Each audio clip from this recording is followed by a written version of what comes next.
काही काम असतं मला इथं आता त्र्यंबकेश्वरमध्ये राहण्याचा एक चान्स मिळाला आहे. त्याच्यात मी 20 ते 25 दिवस आता त्र्यंबकेश्वरमध्येच आहे. तर कोणत्याही ठिकाणचं जे एक्सप्लोरेशन म्हणतो आपण ते जर करायचं ठरलं तर काय त्याची गल्ली, त्याच्यातले घरं, गावं, माणसं हेच म्हणजे महत्त्वाचे राहतं. तर मग आता रोज एक ना एक नवीन नवीन गल्ली एक्सप्लोअर करतो आहे आम्ही. आत्ता जे आहे ना एक अन्नपूर्णा मातेचं मंदिर आहे जे की इथं उंचावरती एक टेकडावरती आहे. इथून त्र्यंबकेश्वरचा एकदम छान पूर्ण व्ह्यू येतो.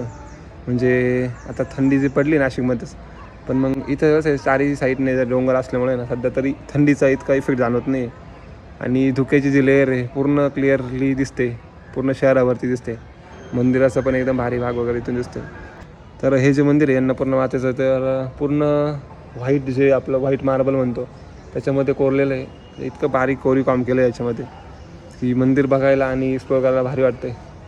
तर आज एक मंदिर एक्सप्लोअर केलं, आता उद्या अजून दुसऱ्या ठिकाणी एक्सप्लोअर करू. म्हणजे त्र्यंबकचा कानाकोपरा आपल्याला पूर्ण माहीत करून घ्यायचं आहे.